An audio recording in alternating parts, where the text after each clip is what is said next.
Welcome, everybody. It's wonderful to be with so many of you here this evening for us, this afternoon for Daniel Sokatch in the West Coast. I am really excited to be with so many of you. I'm going to give it a minute or two more before really getting started, because I see the waiting room is really full and a lot of people are coming into this space together, which is very exciting. It's one of the blessings of Zoom is that we can welcome people that are coming from different places at different times. So Daniel, I hope we can welcome you one time in person here at TVZ in Brookline. So that would be great.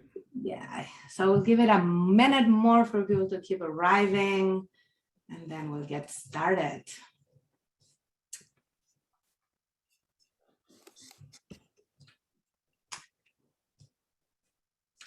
Okay, I think it was less than a minute, but I'm eager to get started. So welcome everybody, welcome everybody from TVZ and other guests and friends that are joining us, and especially welcome to Daniel Sokatch, who is here with us for a conversation together about his new book, not so new anymore, but still new. Can we talk about Israel? Which I have been fascinated by reading in the last, I started to read it just before I left to Israel, and then it became my Israel reading, my airplane reading, which was fantastic. And some of you have had a chance to read it and some of you have not yet. Can we talk about Israel? Dives into why so many people feel so strongly about Israel and the Israeli-Palestinian conflict without actually understanding it very well at all. Why does this issue alone turn some classic Jewish liberals into uber conservatives? Why do compassionate and judicious intellectuals single Israel out for boycott sanctions and level of opprobrium they do not apply to the dozen of other state actors out there, etc.? There's so much more to say about this book. And Daniel Sokatch, who is the CEO of the New Israel Fund since 2009, and during the past decade of extraordinary challenges, and I has risen to new heights as the great defender of justice, democracy, and equality in Israel. And we at TVZ are not new to the New Israel Fund, because we are incredibly blessed that one of their senior staff members, Stefan Green, is an active member of our community. So we get to really partner with New Israel Fund many times actively. So it's wonderful to be able to welcome Daniel Sokatch today for our conversation about his new book. And I'll just tell you how is this going to work. First of all, because we're expecting a large group of people, as you can see, we're going to keep you all muted at this time. And you can see also that you only can chat with the host, though we are going to ask you that if you have any questions or any comments, you chat them to Rav Tiferet, which if you go to the chat, you can chat to, it says Rav Tiferet, I believe it says Rav Tiferet, is she there? Yeah, send your questions here. So please make sure that if you have any questions, you send them to Rav Tiferet, and Rav Tiferet will be able to share those questions at the end with all of us. And I'll begin interviewing Daniel now with some questions, and we'll have a back and forth. And then towards the end, we'll leave the last 20 minutes or so for some questions from the Kahal, from all of you. So Daniel, welcome to TVZ and to our community. Thank you so much, Rav Claudia. I'm really honored to be here. So let me start with the first question, which is the question that many ask: and why did you write this book? And who do you intend this audience? Who is your intended audience for the book? But I'll rephrase this question in the following way, and this is based on I watch your conversation when your book came out that you had with Rabbi Sharon Brous, a dear friend of both of us, founder of IKAR. And when she asked you this question, she talked about curiosity deficit, that fundamentally we are not curious anymore, that we are not interested anymore on what other people think. We know what we know, and we're not curious about others, and that's true no matter where we stand. So the question of why did you write this book perhaps rephrase as, what do you wish that Jews, Americans, and Israeli diaspora Jews, what do you wish diaspora Jews and Israeli Jews understand better about the Palestinian narrative, the Palestinian story, the Palestinian yearning? And the flip side, what do you wish the Palestinians and their supporters would understand about the Jewish history, the Jewish narrative, the Jewish yearning? So if you can tell us a little bit about that. Sure. And of course, you and Rabbi Brous have articulated that question in a far more interesting way than I ever would have thought to do so. Look, I was going to make a joke that I wrote the book because there just weren't any books about Israel out there.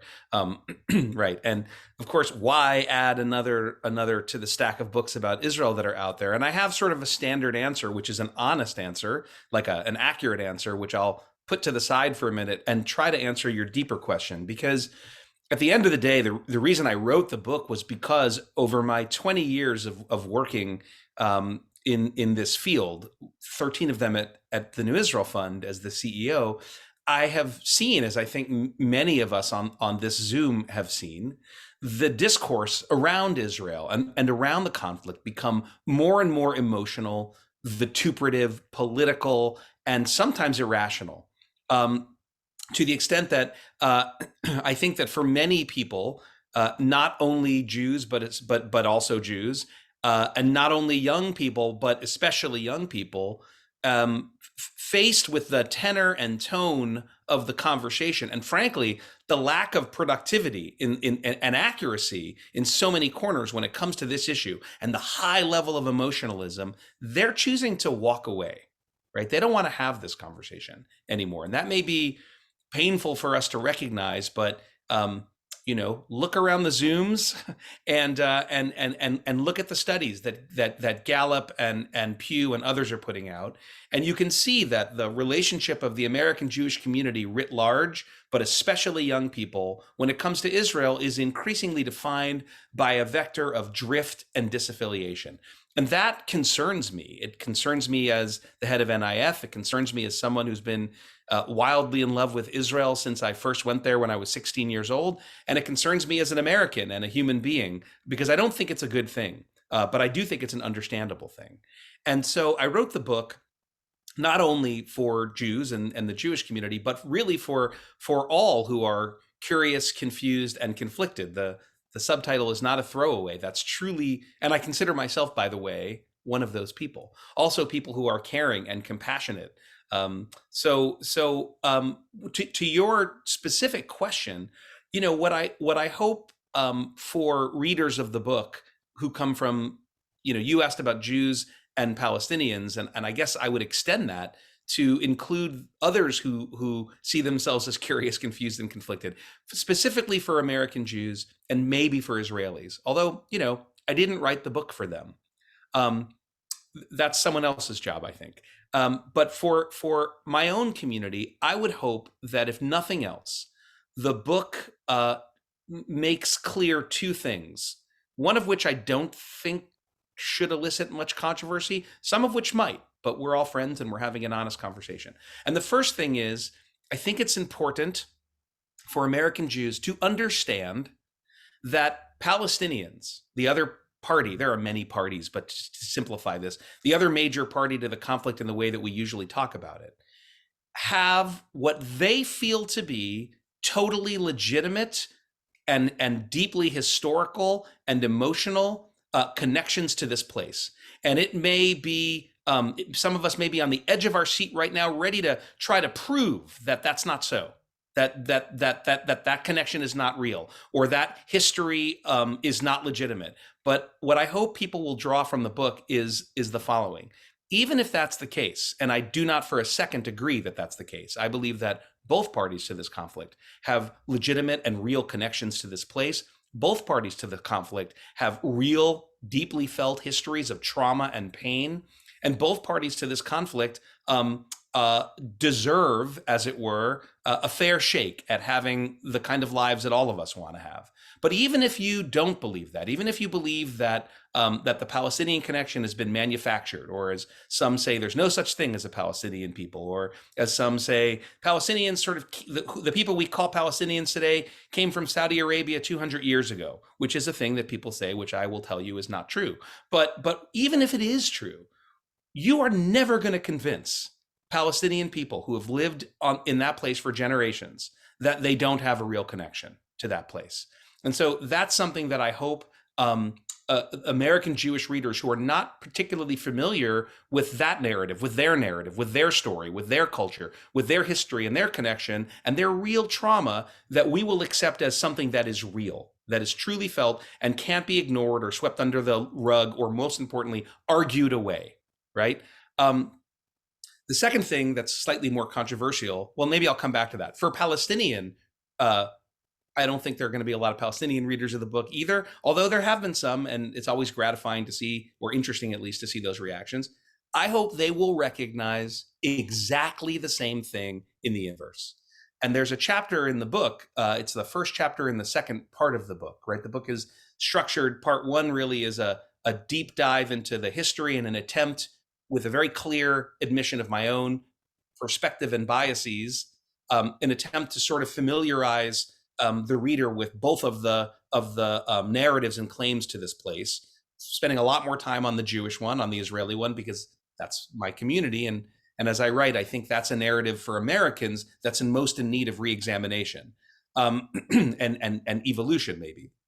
But after you've read part one, then you can unpack with me the combustible issues that make Israel so difficult for people, the hot button issues. But so often in the case of this topic, what we have are people who want to jump right into the conversation about the boycott, divestment, and sanction movement, or Israeli settlements, or the situation of Israeli Arabs, or Christian evangelical Zionists, without actually having the basis and the basic knowledge to really have the tools to navigate those conversations. So that's the structure of the book. And I hope that any Palestinian reader, or for that matter, let's say someone who is predisposed to be very critical of Israel or to be anti-Israel, if they read the book, what I hope they take away from it is that our connection to this place and our history of trauma and our deeply felt religious, emotional, and historical connection to this place are real, and you can't argue them away. And even if we're wrong and it's all a fraud, which of course it's not, where will you get from trying to prove logically that Jews in this world don't feel the way we feel? So I guess I've made the point, right? That's what I hope all the parties take away. And for people who are neither, for the people who are standing on the sidelines, I hope that they will understand the same two things and hold, as I try to hold, with real compassion and understanding, both of those stories and both of those peoples. The slightly more controversial thing I was going to say, for us, for our family, would be, I mentioned before that I felt that our narrative was in need of re-examination and maybe evolution. And I think it's important that we take a look at the things that we've received, right, from our rabbis and our parents and our grandparents and the media we choose to consume and what we learned on our trip to Israel. And while we expand our perspective by trying to understand how others feel, it may allow us to look a little bit more critically, in a constructive, critical way, at our own story and our own narrative. And I think that when we do that, and when we all can do that, we make more room in the conversation for people with whom we might not agree. Thank you so much. This really speaks to me. And I have to say that I was so incredibly moved by your book, because I felt, even though we grew up in different continents and different realities, very much your story and the way you tell the story, very similar to mine. My love to Israel, my love affair with Israel, family I had in Israel. I made Aliyah at age 20. We were probably hanging out with the same people in Jerusalem. Maybe we had a Shabbat meal together and we don't know yet. And it took me a while to realize and understand what are the things that I learned in my childhood about Israel and about the narratives that were different. And And I think I want to talk a little bit more about what you just said, kind of about this idea that can two narratives be true, because we have the they are bad, we are good, or when we move when we realize that actually they are not bad and we are not good, many times we move to we are bad and they are good, and kind of like it's become this black and white kind of double, it's one or the other. And what you do in your book, which was incredibly powerful for me, is when you tell the story, you don't shy away of telling the whole story. And I was familiar with a lot of these things because I lived in Israel for a long time. But when you read for the first time about Deir Yassin and about the Nakba, about Sabra and Shatila, when you realize that there's a refugee camp in the middle of Jerusalem, Shuafat, in the middle of Ir David, and all that is very detailed in your book, you stop for a second, you realize, why didn't you tell me that at Hebrew School or at my synagogue? Why no one talk about Deir Yassin? Like Deir Yassin, I had to go back. It's like, yes, I know I learned this, but I forgot, because it's much easier to forget about this, and we start to think that I've been lied. And then, as we are seeing with a lot of younger people in college, when you realize that you are lied, it's like, I don't want to be part of this. And this is why we're seeing so many people moving away. So I guess my question is, can you talk more about this and why the need to tell these stories, even when these stories make us look bad, make us feel bad about ourselves, make us realize that the story is not only about a Kova Tembel and Jaffa oranges. That's when I think about Israel in my childhood, that's what I see. I put a Kova Tembel and I have an orange, right? And it's like suddenly the story is much more complicated. So why do we tell these stories? And what does it mean to tell these stories? Which doesn't mean that we're becoming anti-Israel, which a lot of people think that is what it is. But perhaps even the opposite. By telling the stories, we are supporting a vision of an Israel that we want, that we believe. Well, first of all, for those who may not be familiar with the term, the kovatemba is the hat that in like cartoons the kibbutznikim would wear in the 50s. It was a very silly looking hat which had no brim, and so always struck me as like exactly the wrong hat to wear when you're farming in the Middle East. But look, I think we all most of us understand. And as a country, I felt, at least until a few years ago, we understood that there are often, if not always, when it comes to history, more than one narrative, and that can be true, right? So that I think that this is just my personal opinion, obviously. At the end of the day, for all of the horror and pain and bloodshed that the founding of the United States has caused, right?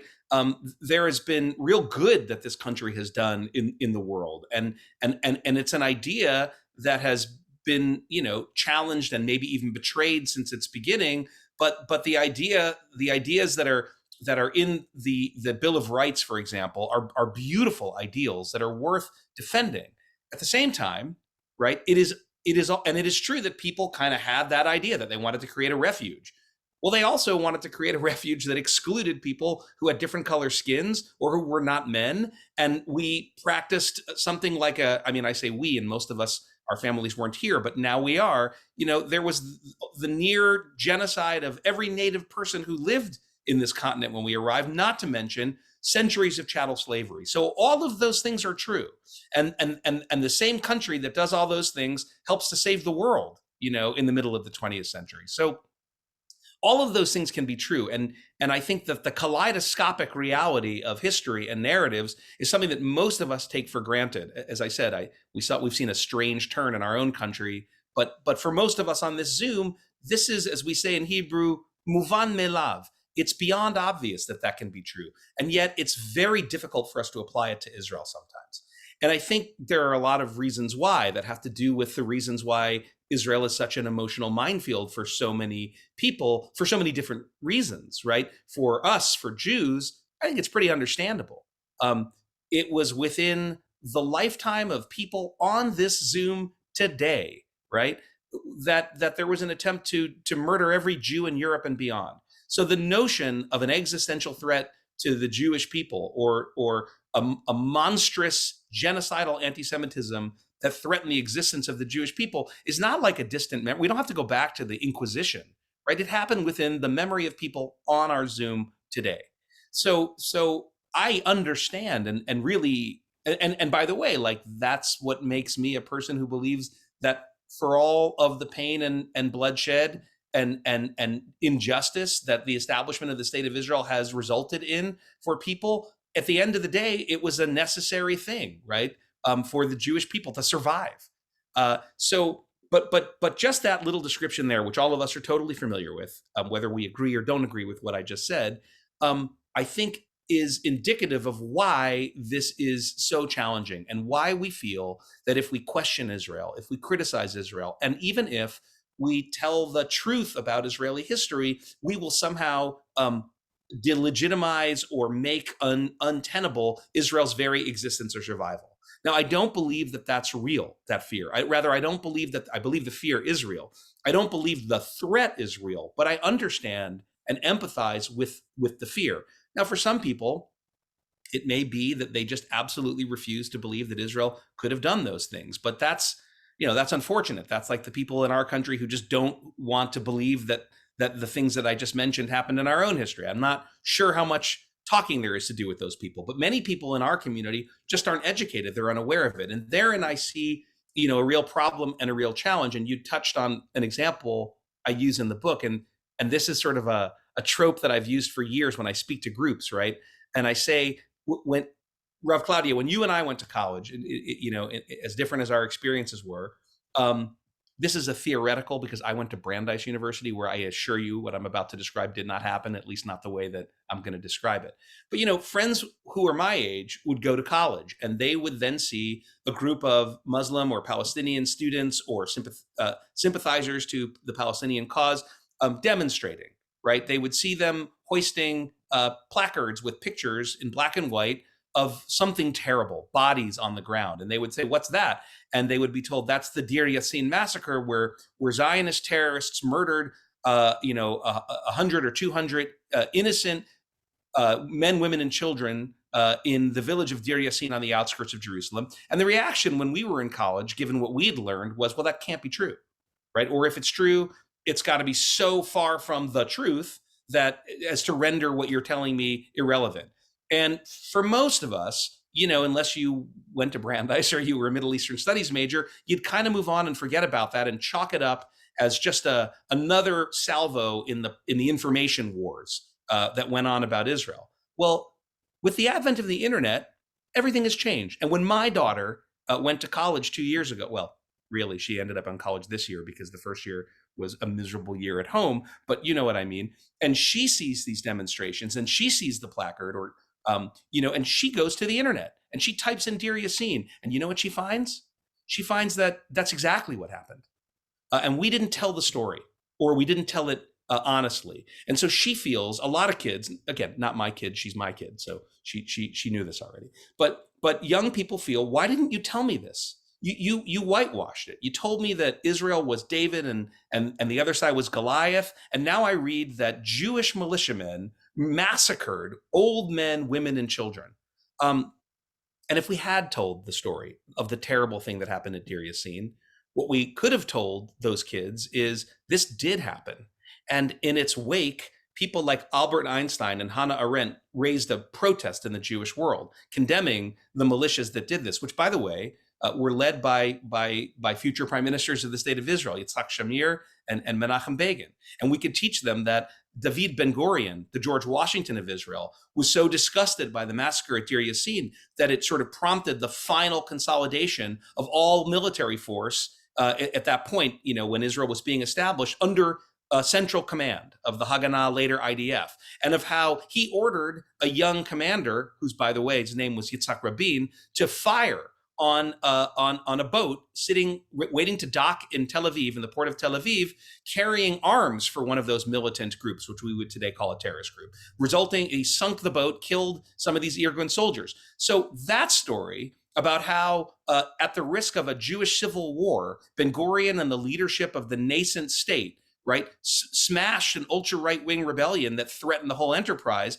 That's a story with nuance and complexity. And so then, our kids go to college and they're armed to say, yes, that's a terrible thing. It did happen. It did not represent the entirety of the policy of the emerging Jewish state. In fact, there was a mini civil war that was fought to crush that militancy. But our kids have no idea. And again, I apologize for going on so long with the example, but since you raised it, it's my belief that if we tell the story, if we explain the tough reality that, as the same kid I just described said to me at 12 years old, after we sat outside of the Anne Frank house when we visited it, and she said, how come Anne and her family couldn't have gone to the United States? And I explained, because we wouldn't let them in. And then she said, England and Australia. She said, Canada, all the good countries, she said.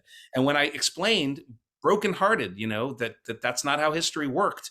And she said to me, but Dad, can't there be one country where Jews can go if they're going to be murdered? And my wife said, Noah, now you understand why Dad does what he does. So that complexity, that's one that it's pretty easy for us to say and tell our kids. But the other side, the warts and all, the less sympathetic and more difficult stuff is also important for them to learn at the right time, so that they can actually navigate the relationship that we want them to build with this place through honesty, and not experience that kind of, there are these groups of young Jews that have formed up, organizations like If Not Now and Open Hillel, that again, if you guys want, we can get into a conversation of them later in the day, but I raise them only because when I read what the founders of those, or the young people involved in those organizations say, again and again, I read them say, we weren't told the truth. And as a result, like, our reaction to that is one of a feeling of betrayal and questioning the entire enterprise of the way the Jewish community deals with Israel. And I think that there was a simple way to avoid that, which is just to be honest about the tough history, like our own tough history. Thank you so much. I just realized that in trying to avoid, I was trying to avoid to have a chat for everybody, because both Daniel and I want to be focused on our conversation and not looking at the chat, that I was disabled even to send the questions to Rav Tiferet. So I just changed it. It is now you can chat anyone, but I'm really asking if you can send the questions to Rav Tiferet, so we can stay focused on the conversation and not create a parallel conversation. And I never look at the chat. So if you're chatting to me, my practice is try not to get distracted by looking. Right. So send it to Rav Tiferet. Will consolidate the questions and the comments and share them at the end. So thank you for doing that. So because you mentioned Ben Gurion, I was not going to ask you this question. I'm going off script because we are in conversation. I have to say, there's a lot of things I learned from the book, though, as I said before, there were a lot of things I knew, but you put it organized. One thing I did not know, and I was incredibly surprised and somehow kind of sad to realize, like, why didn't they listen? When you talk about after the 1967 war, you talk about how Ben Gurion was one of those people. You mentioned him. How was the one of who said, like, that we cannot have the three things. We cannot have both a democratic state, a Jewish state, and I'm missing my third one. And what is all the land? All the land, right? And no one listened to him. And I was like, why didn't you listen to him? It got me so upset. I have it all signed here and I wrote, why didn't you listen to Ben Gurion? It's like, and it made me realize, like, there's all these people that were doing their best, and that didn't happen. So. Well, it's funny that you mentioned that, because one of the most interesting things, of course, some Israelis and some friends and some scholars who I know have read the book, and this is always the big surprise for them. I actually asked my husband, Evan, my spouse, Evan, who is Israeli, and who I said, did you know this about Ben Gurion? It's like, no. It's like, people don't know. So Israelis being Israelis, sometimes their reaction is, no, he didn't say that. Yeah. But the inconvenient truth, as I put in the bibliography to the book, is that not only did he say it, the witness was none other than Arthur Hertzberg, right?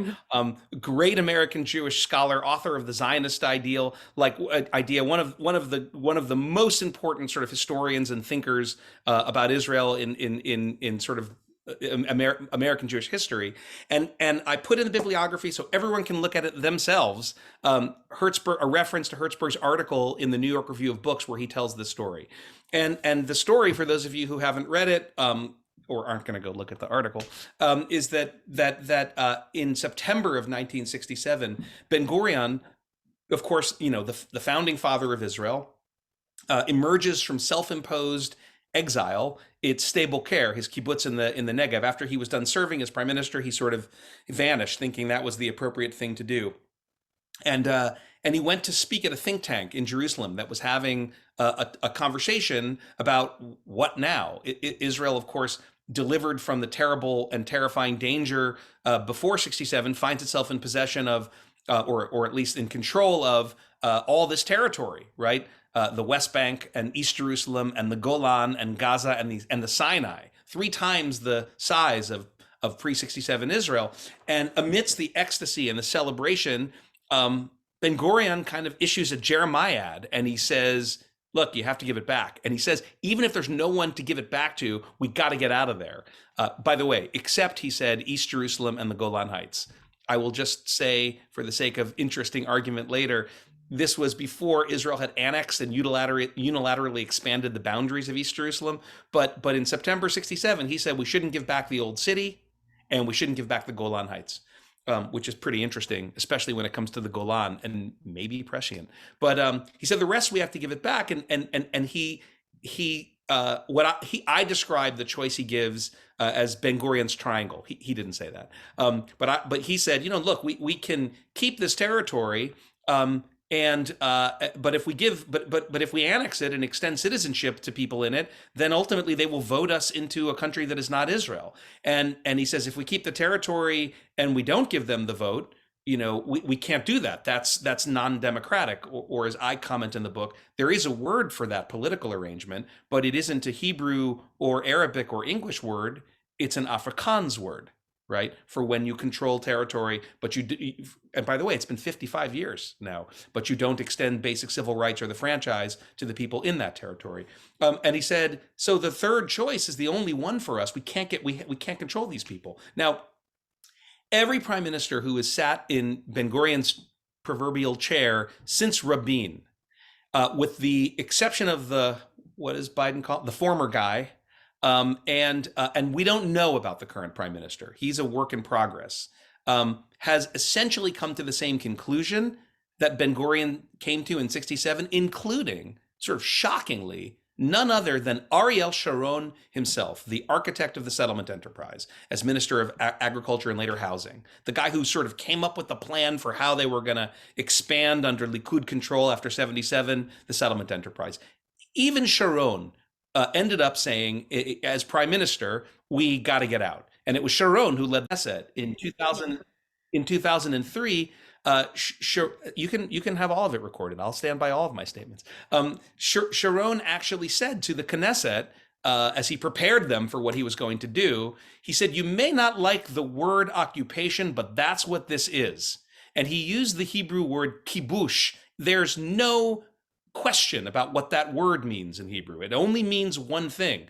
And, by the way, parenthetically, I'll say in 2003 or 4, whenever it was that he said that, I read that story in the Hebrew press and the English press, and later thought to myself, well, this is fantastic. Like the crazy debate that I find myself in my own Jewish community about whether or not it's okay to use the word occupation is finally over, because the guy who built the settlements he's using the word occupation, and he's the prime minister of Israel. Little did I know how naive I was. That is still a word that some would argue is inaccurate, that some would argue is anti-Israel. It is neither of those things, and my proof of that is Ari Sharon, right? Prime minister, defense minister, hero of the 73 war. In any event, I once had a conversation with another author who wrote a really important book called My Promised Land, Ari Shavit, who ran into other troubles in his life later, but this was before that happened. I spoke with him, and he said a really interesting thing to me. He said, Ben Gurion was brutal when he needed to be brutal, but he never sort of forgot or wanted to forsake what he thought of as the Jewish soul, right? For him, and he said he would meet with Buber and he would meet with Shai Agnon, the Israeli author who would win the Nobel Prize for Literature. He would have them over for tea and discuss philosophy and religion and arts and literature. And Shavit said to me, "Do you think Benjamin Netanyahu does that?" He has no interest in that. And I always thought it was just a very interesting contrast, according to Shavit, between the mindset of of George Washington of Israel, who, as I write in another chapter, is the one who orders Rabin not just to fire on the Irgun ship, but also to forcibly evict at gunpoint the tens of thousands of Arab residents of the town of Lida, now known as Lod, where the airport is. So this guy could be brutal, but he never lost his essential insight into the predicament of the other. And my favorite Ben Gurion quote that I sort of uncovered for the book was the one where he says, yes, there was the Holocaust at Auschwitz. Yes, there was anti-Semitism. But what did that have to do with them? He said, referring to the Palestinians. All they know is we came and stole their country. And that to me is that's the mind of a great statesman, someone who does what he has to do because the Jewish people is on the brink of total extermination and annihilation, but doesn't forget, even as he does it, and doesn't try to deny or cover up or whitewash or not tell the story of what happened to the other party. So my answer to the people who say we shouldn't teach kids everything is read Ben Gurion. Ben Gurion, wonderful. And we will get to the A words later, apartheid and anti-Semitism, which are at the end of your book too. I want to get to another word before that, which is the word Zionism, right? Because what do we mean, right? And different people mean different things. And I often tell the story of sitting with a Syrian Muslim friend of mine who's been friend of our community. A few years back when I met her, when she was introduced to me, we sat in a coffee shop in Newton and we told each of our stories. She left Aleppo and lost almost everything. And I told her my story of my mother being killed in a terrorist attack and my story of anti-Semitism. And then I told her, she asked me if I consider myself a Zionist. And I said, yes, I consider myself a liberal Zionist. And I spoke about how as a Zionist, I believe in a two-state solution. We will talk about this if we get to the two-state and the confederate, the other new ideas that are I'm thinking about lately, but that I'm supporting that I support the two-state solution, and that I am against the to end the occupation, and that I support the Palestinian people. And she's like, and you call yourself she just couldn't, like the whole meeting, she just couldn't hold the fact that I could be that and call myself a Zionist. And she told me a Zionist is a person that wants to kill us all, and that all the things we say. And you describe on the book on page 30, if anybody's looking at the book, the variety of approaches towards Zionism, including a range of different ideological movements throughout the decades, and some current thinking that once the state of Israel was established, the urgency of Zionism was resolved. But we understand there are so many connotations to this word, and that the word anti-Zionism and anti-Semitism also become in many conversations the same term. So how we unpack this? Well, first of all, one of the New Israel Fund grantees that I'm always most moved by and sort of just always in love with is an organization called the Bereaved Parents Circle. Well, that was their original name. And they're people, Jews and Palestinians, Israelis and Arabs, who've lost loved ones in the conflict, and who still, maybe not even still, maybe not despite, but maybe because of, find themselves fighting every day for peaceful resolution and reconciliation. And I just want to honor you because that's who you are as well. So look, some of you in Boston may have known an old friend and mentor of mine. Stefan knew him well, Label Fine, Leonard Fine. I see smiles and nods out there. One day, maybe 18 years ago, I was sitting in my office in Los Angeles when I ran the Progressive Jewish Alliance, which is now called Bend the Arc. long before I came to NIF, and the phone rang, and I answered, and he said, "Sokatch," which is what he called me. "We need to reclaim the word Zionism." And I thought, oh boy. And I said, Label, I think the horse is out of the barn on that one, and it's not worth anyone's time. And I would just like to say, if Label's anywhere looking down and listening, you were right and I was wrong, but I think it's too late for that. Look, the Zionism question, unpacking the word, the Z word, I could have had a chapter like that. It's even more relevant today. I don't know if people have followed the debate around what the ADL did earlier this week. The ADL is sort of in an organizational war with 2 or 3 anti-Zionist organizations that, frankly, have accused the ADL of all kinds of things, some of which are completely ludicrous. But the back and forth has gotten pretty vituperative. And the other day, they sort of coined, it's been around for a while, but they sort of coined the word anti-Zionism, all written as one word, small a, small z, and sort of paired it with anti-Semitism. And if you follow people like Yehuda Kurtzer and others online right now, there's a lot of interesting stuff being written about it on Facebook and whatnot. But I think for our purposes, it just goes to show that this word won't go away, even though, and this is what I told Label, and again, I concede he was right, I was wrong, but stubbornly, empirically, Sisyphusianly, I'm just going to make the point here one more time. Zionism, the word Zionism meant and means something. I'm about to surrender this point if you find your blood pressure getting higher right now. It can't be anything we all want it to be. It means the following: the idea and the movement to realize the idea that the Jewish people deserves and must have self-determination in the land of Israel. That's what Zionism means. It doesn't mean anything else, right? And so the question that you sort of you suggested, which I ask in the book in a kind of rhetorical way, is why in the world, after May 1948, are we having a conversation about whether we are Zionists or not, right? Because that would sort of be like saying in 2022, me asking you Bostonians, are you abolitionists, right? Are you Union folks or are you Confederacy folks? It's not, it seems to me, a relevant question anymore, because what we're really asking each other when we're asking or accusing or denying whether we're Zionists or anti-Zionists or post-Zionists is something different from what the word actually means. What we're really asking depends on where we come from, what camp we're in, and what our politics vis-a-vis Israel are. We are either saying, are you a person who will stand with Israel proudly? Or we're saying, are you a person who is whitewashing and or even promoting Israeli atrocity? We're really saying, are you a person who believes Israel has a right to exist like any other state? Or we're saying, are you a person who is defending the illegitimate presence of the state of Israel? So I guess what I would love to see is people just have the intellectual honesty to ask the question that they're really asking when they talk about Zionism. Full stop. I concede none of what I just said is particularly relevant anymore, because what Zionism really is about is what I just said. It's about the series of questions that we ask each other or accuse each other of when it comes to the question of Israel.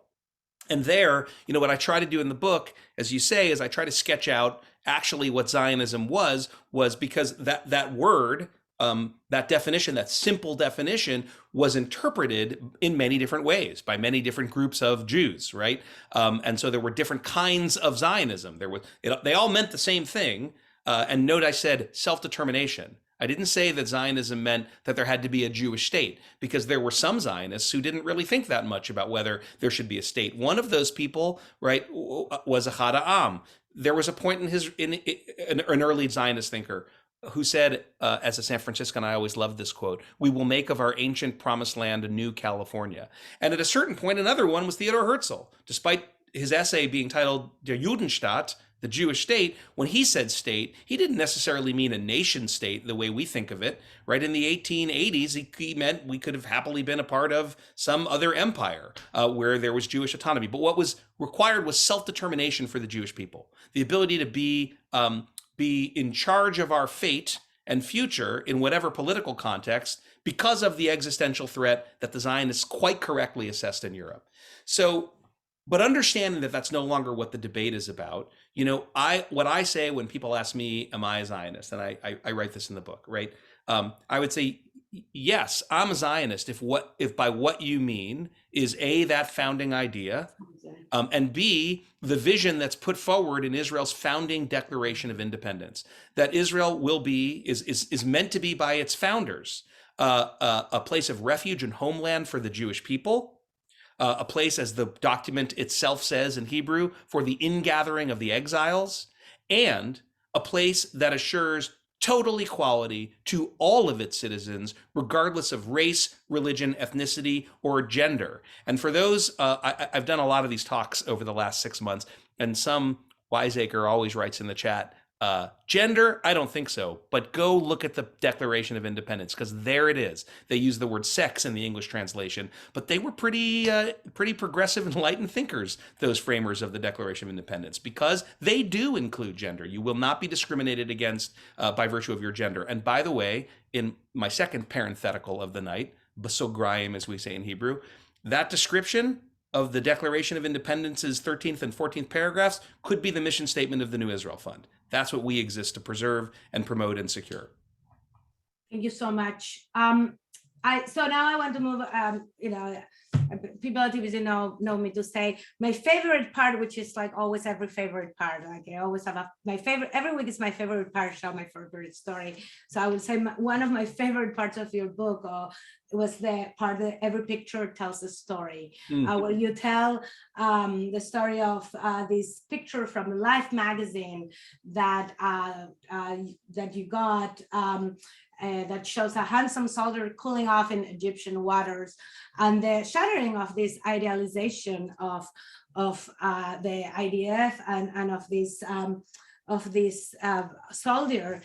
And you write in that part something that made me pause again and cry when you write, you can deny millions of people their basic rights for more than a half a century without permanently damaging your soul. That's on page 99 if people are looking into the book.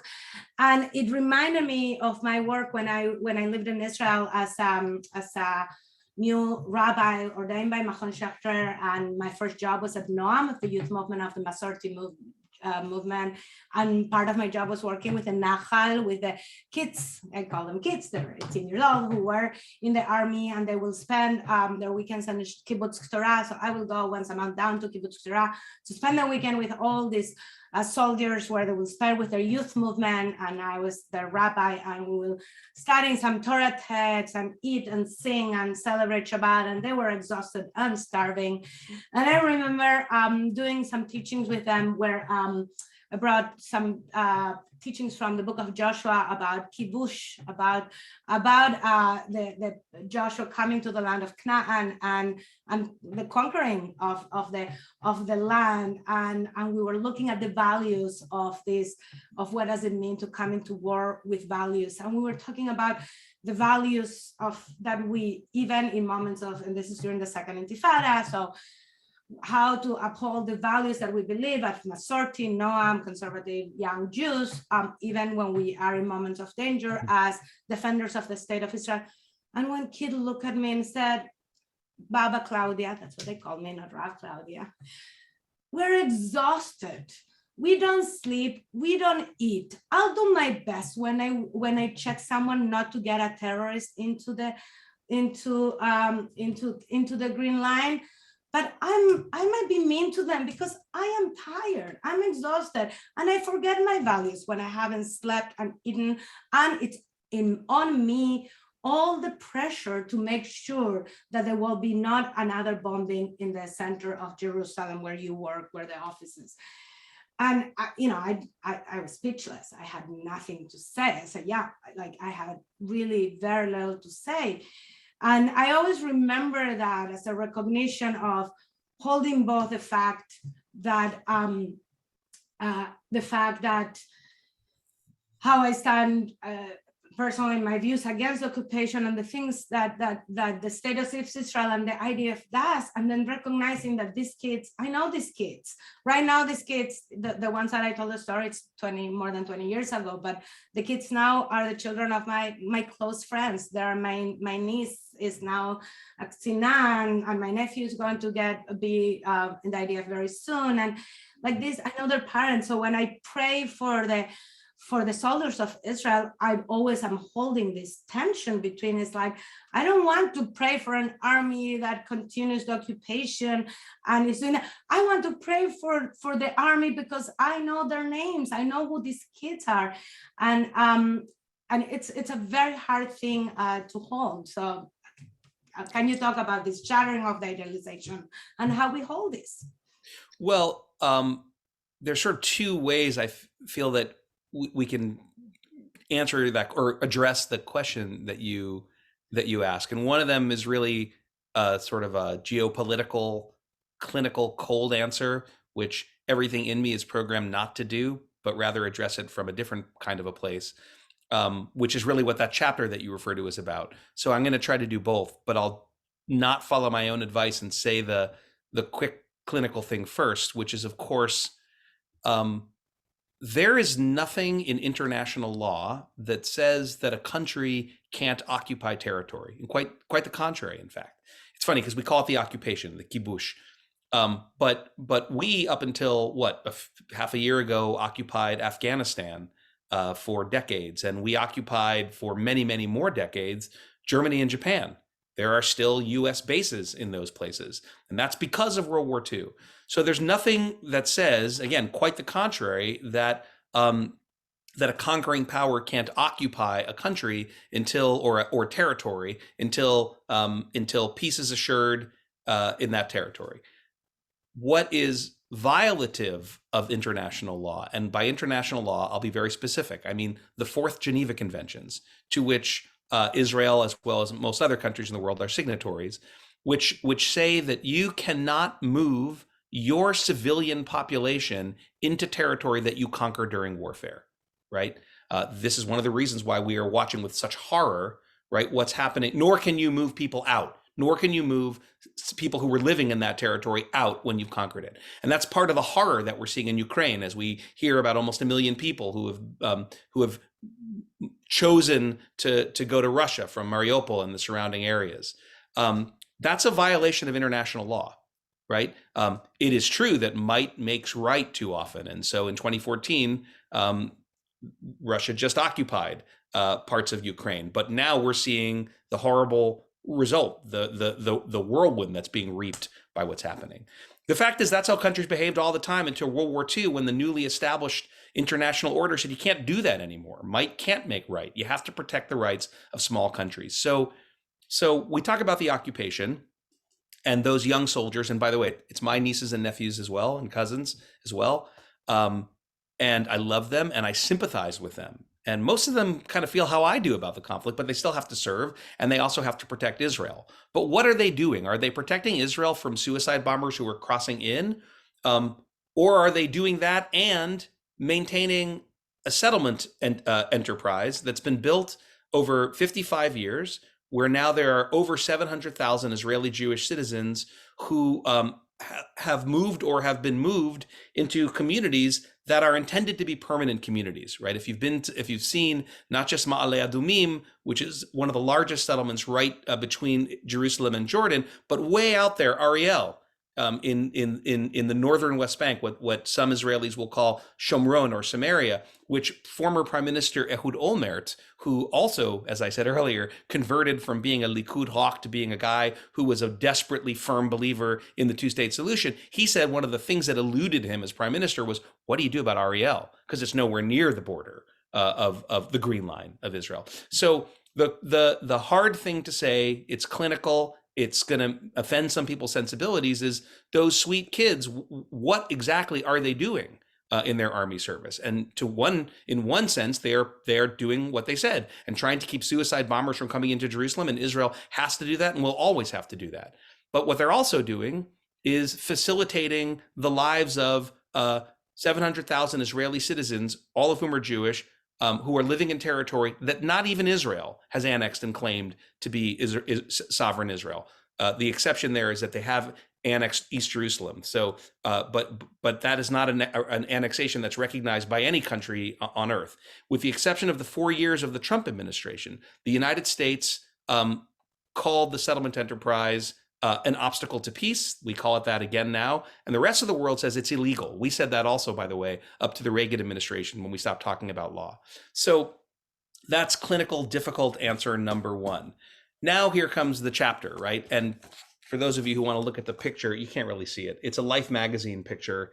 I'll just quickly tell you the story. I was thumbing through a used bookstore in Boston when I was an undergraduate, and I came across, it was in Cambridge actually, I came across in this bin of old magazines, this Life magazine cover from 1967 of this beautiful young Israeli soldier in the Suez Canal, and it said like, cooling off after a victory of a miraculous war. And I hung it on my wall. I was so, it kind of summed up all of the romance and the excitement and the headiness of, for me, what was in the early mid 1980s, Israel, right? I guess it was 1986, it wasn't that early. And I took that with me everywhere I went. And as time went by, my relationship to the picture got more and more complicated.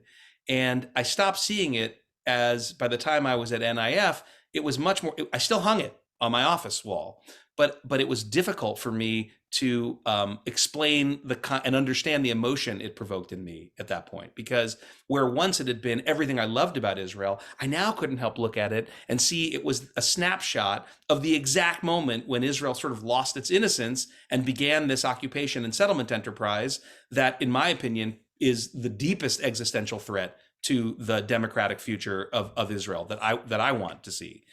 So it was really complicated.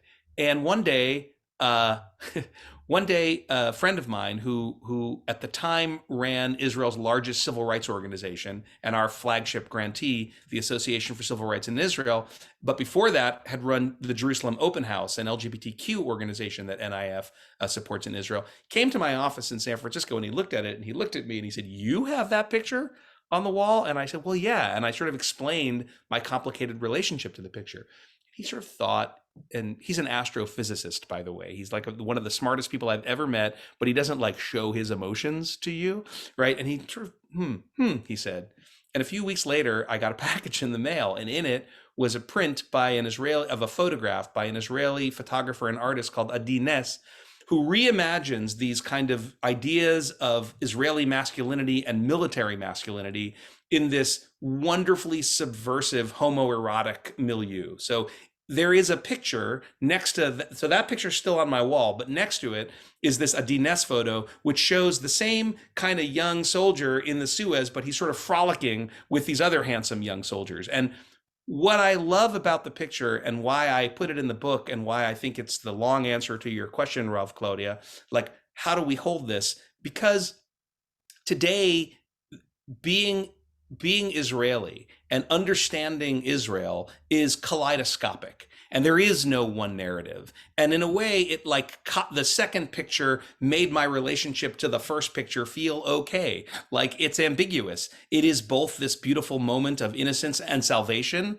for Israel, and it really is this snapshot of the beginning of the end of that hopeful period. And what I love about the Adi Ness photos is that it shows that Israelis today can comment on it in all sorts of ways that are subversive, not only in terms of the image of sort of the politics of the military, but also the politics of gender and sexuality. And that Israel, the one that questions, that critiques, that pokes fun, that doesn't take itself too seriously, even while it's critiquing the most serious things, like, that's the Israel I'm so madly in love with to this very day. Oh, it's so beautiful. Thank you for sharing this way. Yeah, and thanks for letting me talk about this. I've done probably 70 of these. You're the first person who asked about that. So that's the first time I've talked about that chapter. Hey, I feel good. And I have to tell you, as I told you, I was in Israel for Pesach, and I went camping for a day, camping with a friend of mine, dear friend of mine, who was actually one of your grantees. And I was with him and his wife, very close friend of ours, and their kids. One of them was on Regila, on the week out of the army. He's serving in Golan, in the Golani Brigade. And his mom told me the story that he was in conversation with his kaban, with a psychologist in the army, just doing a checkup, and he was sharing that he has been going to therapy, working on some issues.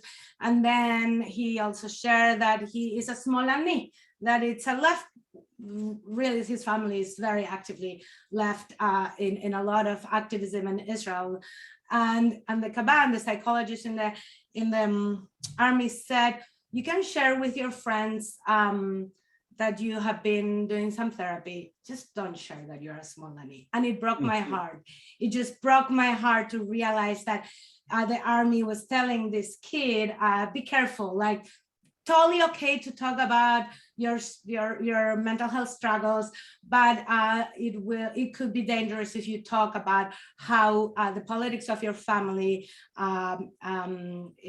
So, it's another story that reminds so much that needs to still be done. Well, it's a heartbreaker, and I think I'm glad you told that story, as much as it really bums me out, because I think it's important for people to hear that part of the work, right, of yes, for sure, the disillusionment with Oslo after the suicide bombings, although my argument, as you know from the book, is that Oslo didn't fail. Oslo was murdered. It was murdered by a Jewish right-wing terrorist who murdered the prime minister, and it was murdered by Palestinian right-wing fundamentalist terrorists who murdered scores and scores of innocent Israelis in buses and pizza parlors. So, as Rabin himself said, it's much easier to destroy peace than it is to build it. And I think that one of the horrible lessons of this period, again, I asked this question in the book, is whether or not that's the one political assassination or one of the few that actually succeeded in its aims, unlike the assassination of Martin Luther King or JFK and RFK, or Sadat for that matter, who was murdered for making peace with Israel, and that peace still holds. But the other horrible lesson that we derive from it is that as a result of that disillusionment, and then here I'm, just as I have tried to do this evening, been very clear when I'm offering my editorial commentary, but this is editorial commentary that I'm willing to argue with anyone. Benjamin Netanyahu, in his reign of almost 13 years, which ended last year, did to the word Smolani, which just means leftist, right? What during the Reagan era kind of happened to the word liberal in this country, but a millionfold. So many of us on this call would happily and proudly say we're progressives or we're liberals or whatever. In Israel, outside of certain precincts of Tel Aviv and kibbutzim and maybe Haifa, it's like a dirty word in places. And that was a concerted, real effort to tar people with left-wing positions in Israel as being enemies of the state, bogadim, traitors. And it's terrible and very harmful, in my opinion. And I hope it's something that is being challenged and pushed back. I see it being challenged and pushed back against in lots of ways now, which gives me a lot of hope, because there is another group in the country that's disparaged more than Smolanim, leftists, and that's Aravim, Arab citizens of Israel. And Mr. Netanyahu also made, in my opinion, a horrific Trumpian career of rhetorical incitement against Israel's Arab citizens, even as he made some more prudent, pragmatic moves to try to increase their stake in the economy of the country. That period right now, at this moment, at the highest levels of Israeli politics, is behind us, because, or at least it's aside. It's no longer alive. It's waiting in the wings, which is something we all are familiar with in our own country. But this government, which I describe as a Frankenstein's monster coalition of parties of the right, center, left, and Arab parts of Israel, its strength, and thus far, it's not even a year old, but it has even suffered a defection. It's lost its majority, but it still stands. And it still stands for two reasons, one sort of abstract and one very pragmatic. One is because its only strength is its weakness. If too many people leave, then the whole thing collapses, which means there has to be, and this is intentional, a politics of moderation, a consensus about things that can be changed and things that we should not touch, we being the government of Israel, because it will implode the coalition, and waiting in the wings to come back is Benjamin Netanyahu.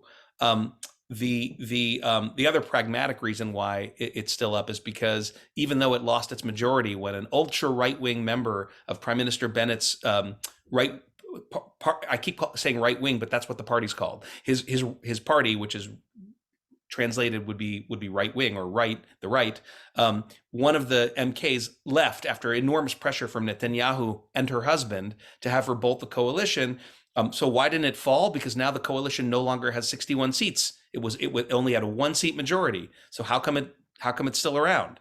Well, it's still around because there are 6 seats in the opposition that belong to the most liberal party in the Knesset, the Joint Arab List, which will not help Netanyahu build a right-wing government and will not do anything at this point to bring down the current government. So Israeli politics is always complicated. It's particularly complicated now. But what it means is the level of invective and incitement against Arabs. Do you remember in 2014, the prime minister of the state of Israel said, pre-Trump, this seemed impossible. Post-Trump, it seemed obvious. He said to his base on the eve of an election, the Arabs are being bussed by the leftists to the polls in droves. That's what he said. It wasn't a dog whistle. It was just a whistle. As if Arabs and leftists don't have a right to have an opinion, and if Arabs are illegitimate citizens of Israel.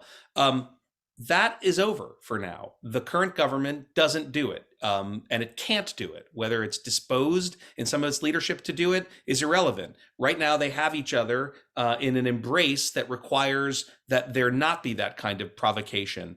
And that is really good for the temperature of Israel. And I'll just say, in my conversations with ministers in the current government, which in and of itself, I just saw on my screen, I see an NIF board member, and along with the staff, she will appreciate this, right? We now have allies and friends in the government of Israel, which is a first for my 13 years at NIF, and a real indication of what change is happened on the ground in Israel for however long. And there are some areas where nothing will change. Settlement enterprise, occupation, peace process, don't expect change. Other areas, shared society between Jews and Arabs in Israel, health access and economic prosperity on the periphery of the country. These are NIF priorities that we really think we can move things forward on. But what I was going to say is in conversations with some of these ministers about the horrific events of last May, when after the shooting war between IDF and Hamas, after the protests in Jerusalem escalated into violence, violence spilled over from that war into the streets of Israel's mixed cities, and Arab and Jewish citizens formed mobs and were hunting each other down. And this, for us at NIF, was the single most dangerous threat to the state of Israel, and that's how we responded to it. But it was also something that left, right, center, and Arab political party leaders all saw and all agreed was existentially a threat. As one of them put it to me, a minister in the current government said, we looked over the abyss. We had gone right up to the edge of the abyss that Benjamin Netanyahu and his rhetoric and his incitement had led us to. The bonds between Israeli citizens, Jews and Arabs, had been frayed to the point of breaking, and we looked over the edge of the cliff and we saw Bosnia and Beirut. And I think that's part of the reason why the government sort of pulled Israel back from the brink, rhetorically speaking. But that kind of inciting rhetoric is something that is, I mean, we've seen it in our own country. Thankfully, it's stopped now in Israel, but that is what leads to a psychologist or psychiatrist telling a kid in the army, don't admit who you are. I mean, think about a psychologist saying that. The thing you need to do is not be honest about who you are on the core values that you hold dear. That's a sad state of affairs. Thank you. I'm aware of the time, and I want to bring the questions that hopefully people have been sharing with Rav Tiferet, and if you haven't, please do so, send directly to her chat. I have 2 more questions. I will ask them together, even though they are not fully together, but I trust that you will bring them together in some way. One is when we touch a little bit about that, about the A word, right? Apartheid and BDS and all this, that it's so controversial, so contentious, so complicated. So if you can talk a little bit about that. And then the other question is, with these analogies that are being made about the racism in America and the Israeli-Palestinian conflict, apartheid, Israel's conflict with the Palestinians, one of the great moral challenges of our time, right? So as Michelle Alexander and the New Jim Crow wrote that, right? The scene of practice reminiscent of apartheid in South Africa and Jim Crow segregated in the United States. So these parallels that are being made, these analogies, the Americanization of Israel Israel-Palestinian conflict, as Matty Friedman says, right? So how do we respond to this? How do we unpack this and grapple with these comparisons too? Well, I would say to Matty Friedman that we got enough of a problem with the Israelization of the Israeli-Palestinian conflict. We don't need to worry about the Americanization. But look, what I try to do in the second part of the book, where I take on some of the issues that you just mentioned, Rav Claudia, is to sort of unpack them. And the book is less prescriptive for the most part when it comes to those issues and more navigational, right? The idea is, what are people talking about? Why do they feel what they're feeling? And how do we understand it?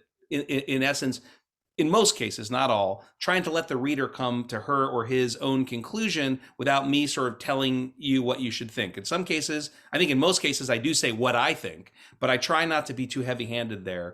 But I guess I know we want to leave time for the Kahal's question, so I'll just say a couple of things briefly. One, we are way past the point where there's any way to tamp down that discourse.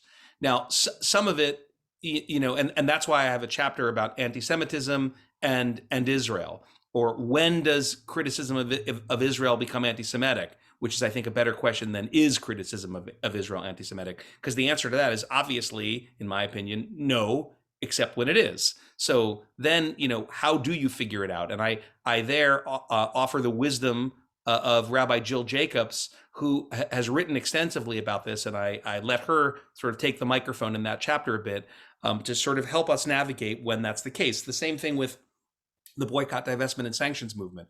When it comes to the most potent of these issues and words, I'll just spend another minute on that one, which is the other A word, or the first A word, apartheid, right? This has gotten currency because, look, one way it might be comforting for some of us to say, well, it's gotten currency because Israel haters and anti-Semites are now just leveling that charge against Israel in order to discredit it or delegitimize it. And there is some of that, right?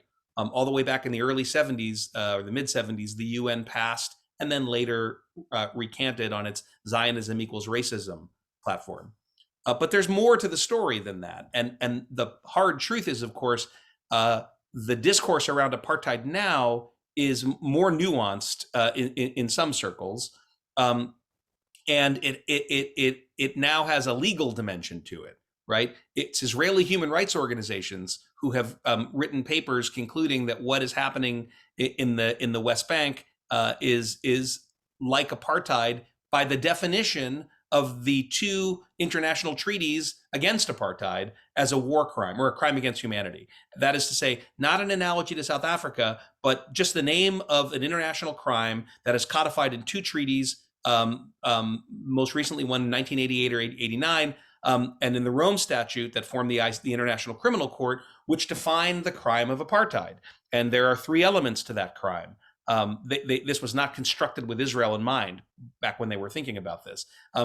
Number one is a country privileges one population group over another, right? One racial or ethnic or religious group over another. Two, it creates systems. They could be physical systems, they could be legal systems, they could be infrastructure systems in order to perpetuate that superiority. And three, in the commission of the building of those systems, they engage in what are called inhumane acts according to statute. And those things include, examples include punitive punishment or collective punishment, like punitive house demolitions of the families of suspected terrorists, restrictions on freedom of movement, like checkpoints, and one population only roads or tunnels.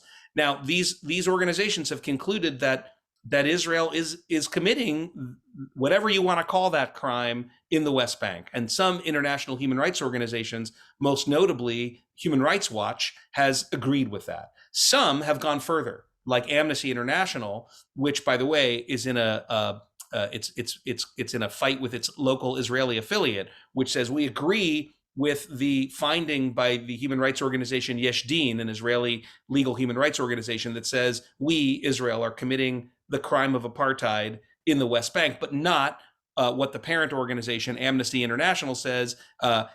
They say Israel's also sort of committing apartheid within the Green Line. All of this stuff that I just said, right? It's upsetting. It's hard to figure out. this is what I say when I talk about apartheid with people. Um, and I front loaded the legal stuff because I think that's the new frontier. And unfortunately, what I'm about to tell you may not work well for much longer. But what I always say is, if you give me a group of intellectually honest critics of Israel, left-wing critics of Israel, and you let me take them up and down the length and breadth of the state of Israel, and we talk to everybody, Jews, Arabs, Mizrahim, Ashkenazim, Russian, Ethiopian immigrants, if we talk to nonprofit activists, if we talk to teachers and bankers, and army people and government officials and judges, at the end of those 2 weeks, after they've seen laws like the nation state law, which was passed a few years ago, which really codifies, which breaks the balancing act between Jewish and democratic that Israel has sought to maintain for so long, and that was passed. It's a law with constitutional power. It's called the Basic Law. And it says essentially that the Jewish part of Israel's definition is more important than the democratic part. It strips Arabic of its official state language status. It gives it instead a special status. If you see that, but at the same time, you see that it barely passed in the Knesset, although it needed a big majority. And the president of Israel at the time, a right-wing leader called Ruby Rivlin, who is a champion of democracy and a great defender of the New Israel Fund, even though he probably disagrees with us on 90% of everything. Ruby Rivlin said, I oppose this law. It sets one group of Israeli citizens over another, and I cannot countenance it. If it comes to my desk, I'll have to sign it because that's my duty as the ceremonial head of state, but I will sign it in Arabic to register my protest, and that's just what he did. Right? If they see that there's an Arab member of the Supreme Court of Israel, that until the last election, the third largest party in Israel was a largely Arab party, you'd be hard pressed to say that what you saw looked anything like apartheid. It looks like a stumbling democratic work in progress, right? One step forward, two steps back, but not anything that resembles apartheid.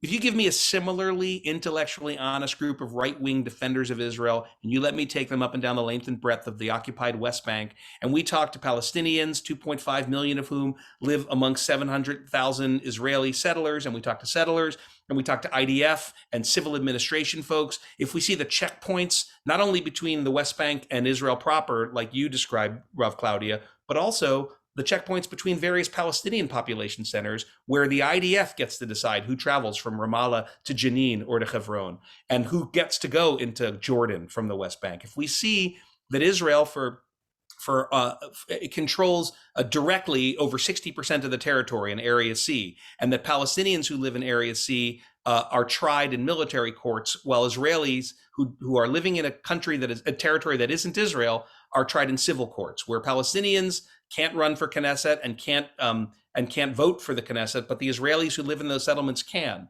If we see the inequitable distribution of resources like land and water and electricity and building permits, all based on an immutable characteristic of birth, you'd be hard pressed to say that what you saw did not look like the most pernicious aspects of apartheid. But at the end of the day, I turn to my former board chair, Talia Sasson, former chief prosecutor of the state of Israel, who said when asked, is Israel in apartheid, is practicing apartheid? She said, it's bad enough what it is without using inaccurate historical analogies. And I still think that's probably the best answer. It's bad enough what it is. So that's what I would say to Madi Friedman. Don't distract us with a conversation about Americanizing the conflict. Let's be honest about what's happening on the ground in Israel today. Thank you so much. I have more questions, but I'm going to stop with my questions. Rav Tiferet, would be great if we could hear from you some of the questions that are shared. We're sharing the chat. Sure. And this is actually, this first question is sort of related to, Daniel, what you just left off on. We see a lot of anti-Israel bias in the news. So how do we discern what to believe? And I think even more importantly, how do we engage in conversation and know what to say with people who may know a very different version of Israeli history than we do? Thank you, Rav Tiferet. I will say that sometimes Your question, that question that you related, reminds me. I sometimes think that when it comes to Israel, we're all like the parable of the blind men and the elephant. You remember this one? They're stumbling through the jungle and they come across an elephant. This group of blind men, and each one touches a part of the elephant, and each one is sure that they now know the elephant, right? And so one says, well, an elephant is like a big tree trunk-like leg with toenails, and one says, no, an elephant is a sinuous, long trunk-like creature, and the third says, you guys are fools. An elephant is a floppy ear-like creature, and you get the point. What is interesting to me about the parable is it's not just that they're unable to see the whole elephant, but also that the part of the elephant that they're touching is really part of the elephant. So in one sense, they're right.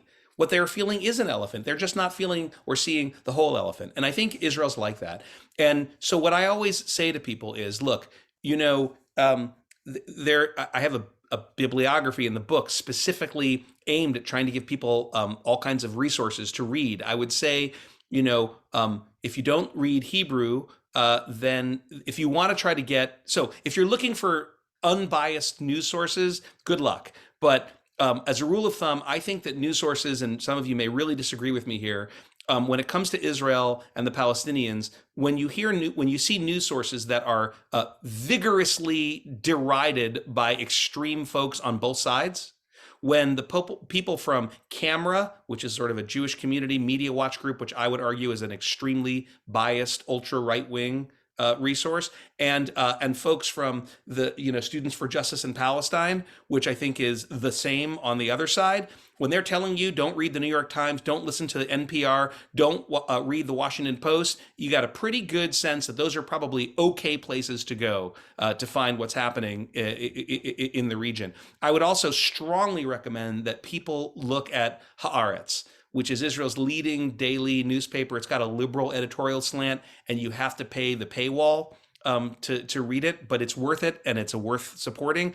And even though the editorial slant is liberal, kind of like what you've been hearing from me today, the reportage is without equal when it comes to Israel. But you can also look at Ynet, which is free, which is related to Yediut Achronot, which is the largest Israeli daily newspaper, the owner of which is one of the people involved in one of these 3 cases with Benjamin Netanyahu, accused of the two of them were colluding somehow, or maybe they weren't.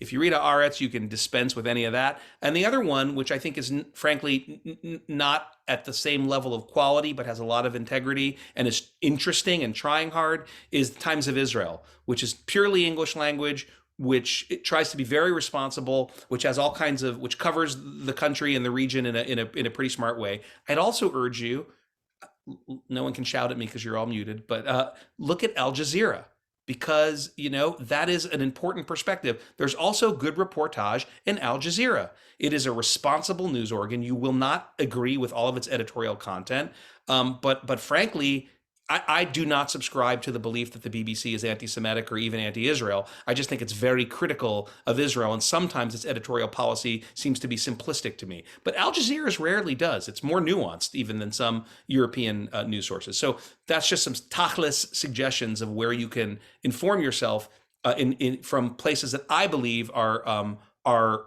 trying their best and really worth looking at. And if you want books, check out the bibliography in my book. There's a lot of suggestions. Great. There's another question, rather timely, about Russian Israelis.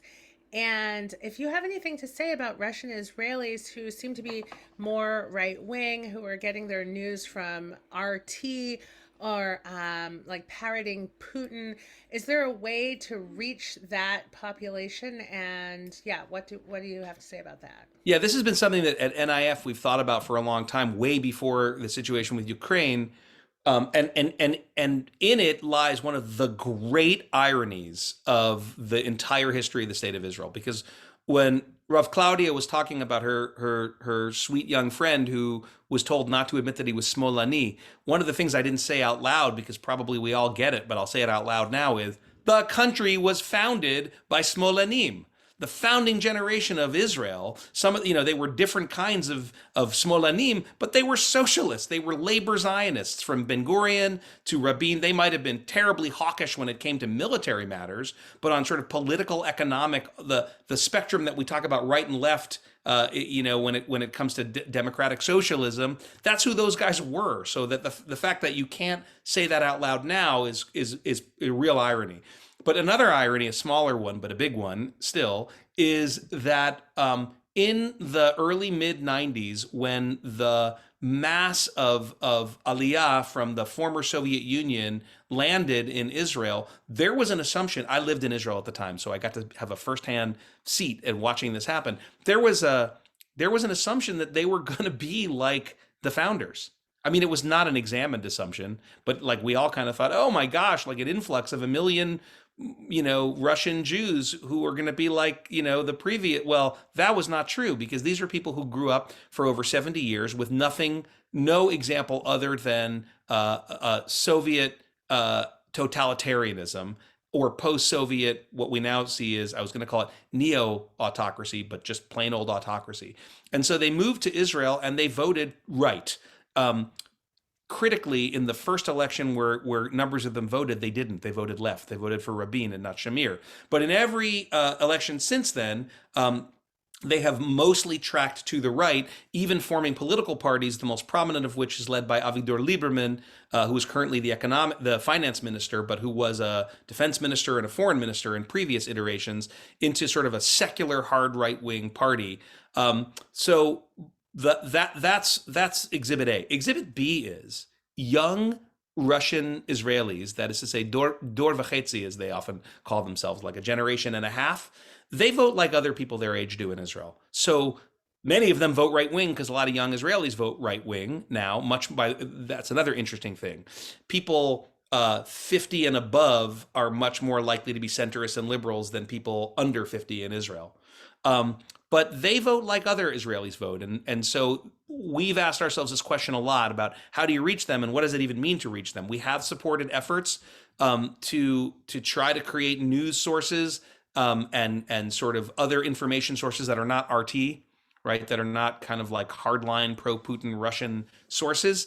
But I think that the question gets a lot more, there's great relevance to the question now because of what's happening in the Ukraine. And there we see a really interesting moment, because guess what? A lot of those Russian Jews who we think of, those Jews in Israel, the Russian Israeli Jews, are actually from, you guessed it, Ukraine.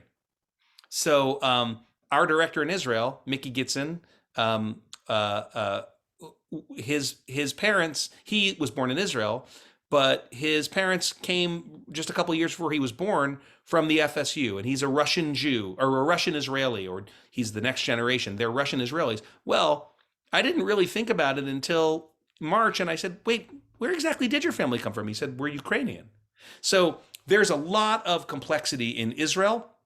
There are those two countries, Russia and Ukraine, are two of the last countries anywhere in the world where there are masses of Jewish citizens, right? Hundreds of thousands of Jews live in those countries. And of course, as we know, Israel has, as it likes to say, its border with Russia in Syria, where the Israelis want to be able to have their fighter pilots do what they want to do in stopping Iran and Hezbollah, and the Russians want to have their fighter pilots do what they want to do, which is propping up the Assad regime, and they kind of have a modus vivendi where they don't mess with each other. And the Israelis have been loath to get too much into the middle of this conflict in a way that I think feels terrible to many Israelis and many of the rest of us, because of those issues. Right, on the one hand, a lot of Jews in a lot of domestic politics that they got to navigate, a lot of Jews who might be in need of rescuing in those two countries, and a desire not to provoke the bear too much because they're flying these sorties in Syria, plus frankly, like a lot of economic interests in Russia and Ukraine. So I think that it's probably all there is time to say about that now, but it is like a deeply complicated situation, and one in which you see this fascinating pattern now where the foreign minister of the state of Israel, Yair Lapid, who is the alternate prime minister, he'll become prime minister if the government stays in power, who is a centrist, is very critical of Putin and very critical of Russia. And the prime minister, Bennett, from a tiny and shrinking right-wing party never mentions Putin's name. So we'll see what happens.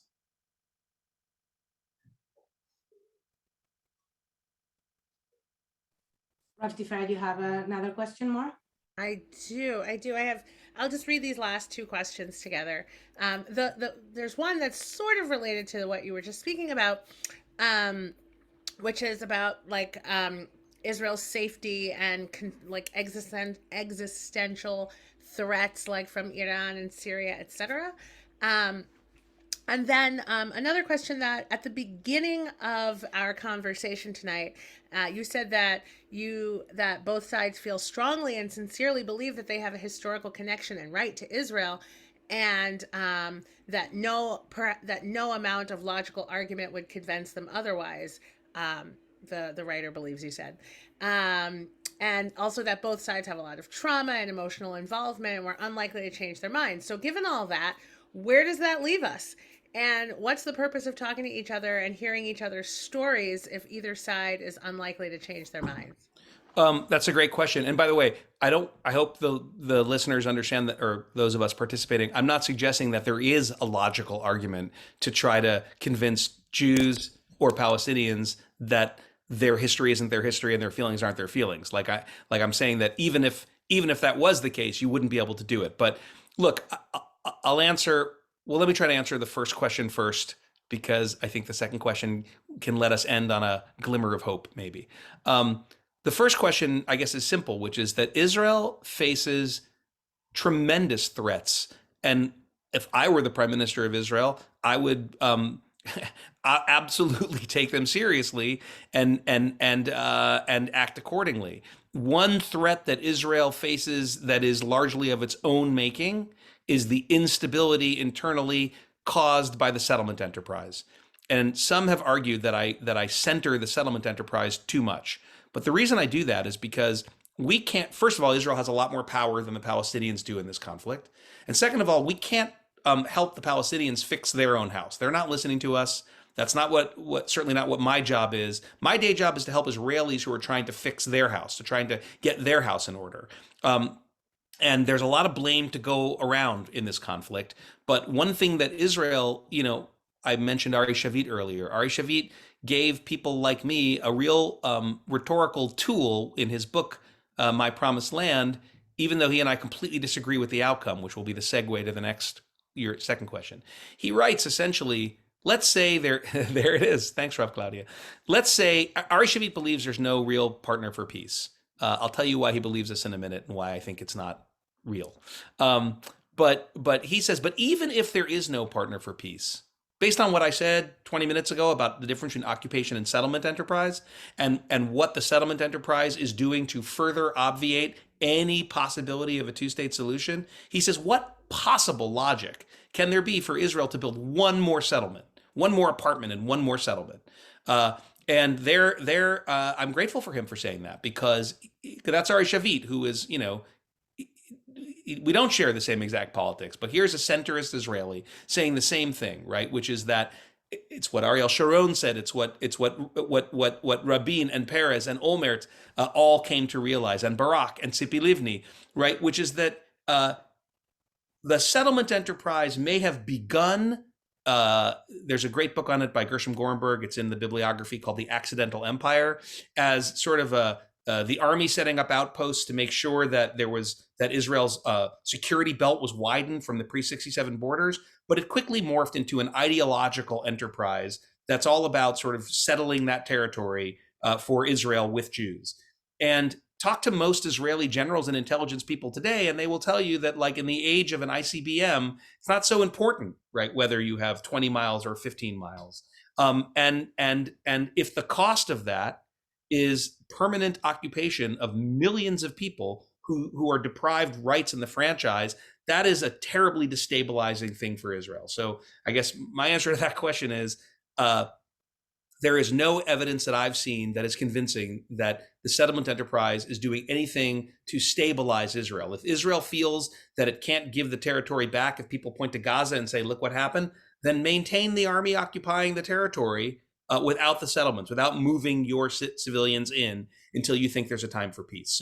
So I would never minimize the external threats that Israel faces, although it's in a new era where peace that began back when Rabin was the prime minister, by the way, that has reached fruition with countries like Bahrain and UAE, and hopefully Morocco and Sudan, which have warmed up the peace with Egypt. This is all very good, right? But ultimately resolving the conflict doesn't run through Abu Dhabi or Bahrain or even Riyadh, Saudi Arabia. It runs through Ramallah. So you can't avoid the fact that you're going to have to figure out how you're going to make peace with the Palestinians. So that's number one.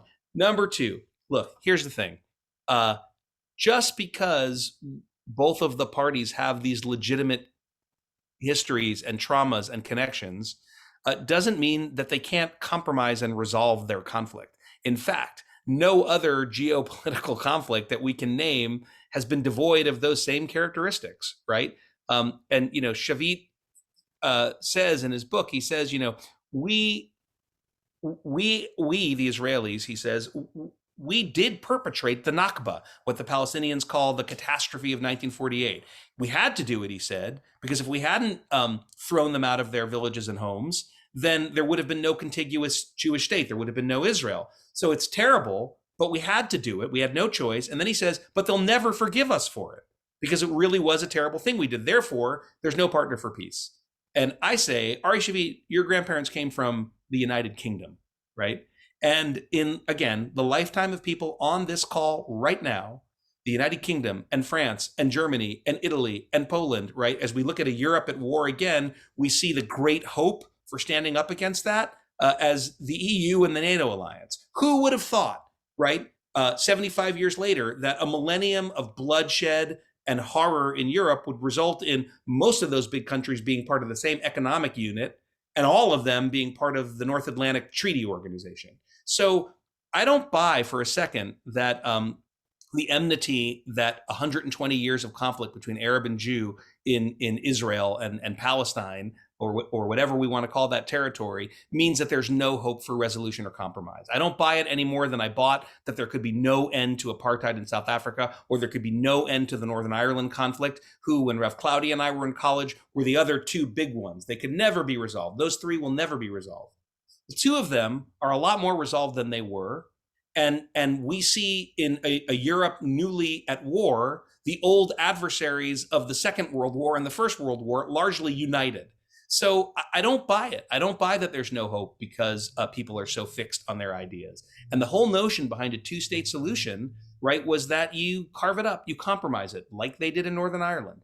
And it's imperfect, and it may be further away than ever before, or there may be some other resolution. People talk about confederation now, or different kinds of political alignments. But what gives me hope, and I write about this in the last chapter of the book, is that there are hundreds of thousands of Israelis, Jewish and Arab, and Palestinians who are every day working to build the bridges that have been torn down, to open the channels of communication that have been shut off, and to reach out across that void, across that gap, and try to figure out some way to stumble together into a better future.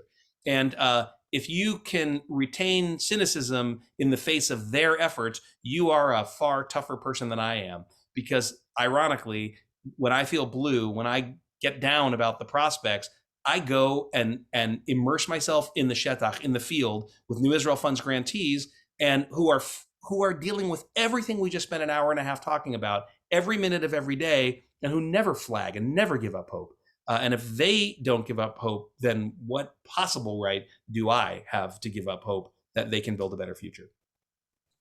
Thank you so much. Thank you for that end too. And I just want to say, you can't see it because it's in front of me, but I have one picture that actually Dalia from the New Israel Fund and the New Israel Fund gave me as a present of some of the grantees and the work. It's Rabbi Tamar Elad Abubam, a dear friend of mine, and a Muslim colleague and friend of her who led candles of Hanukkah together in Jerusalem. It's part of the work that happens every day. So it is my picture in my office. It's just behind the computer daily, where I can see and remind myself the work that is happening in Israel. And I really encourage you to learn more about the New Israel Fund. If this is the first time you have heard about the New Israel Fund, though I doubt it, because Stefan Asselgreen, who is a TVZ member, a very active TVZ member, and I'm spotlighting him now, is the Deputy Vice President and Regional Development of NIF, and we're very glad that he brings his voice to our community.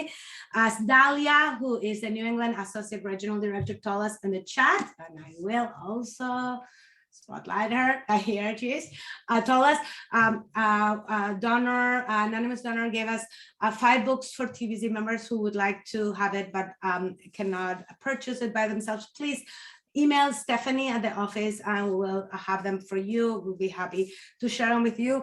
I'm also planning to purchase a few more. I want to give them, I decided while I was reading, I want to give them to kids that are going to college and our college students of TVZ, because I think this will really be helpful for all the kids that are going to college. Last but not least, as you know, we were planning last February, a trip to Israel with Temple Sinai Rabbi Andy Vogel, who was Daniel's roommate in college, right? That's right. Yeah, together, and we had to cancel because of Omicron. I don't know which would, yeah, it was Omicron, whatever, one of those.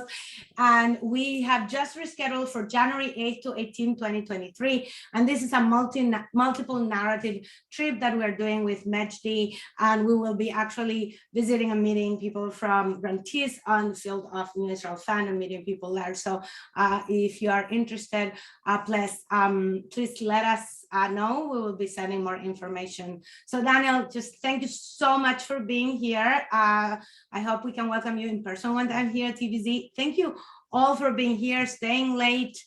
We have the recording, so if you want to listen to this again, we will put it on Happenings on Thursday. And everybody, Chodesh Tov, Chag HaAtzmaut Sameach, and join us on Tuesday, as TVZ is one of the co-sponsors of the Yom HaZikaron, both the Palestinian and Israelis Yom HaZikaron that the Combatants of Peace organizes in Israel every year. So thank you everybody for being here. Have a wonderful night. Thank you, everybody. Thank you.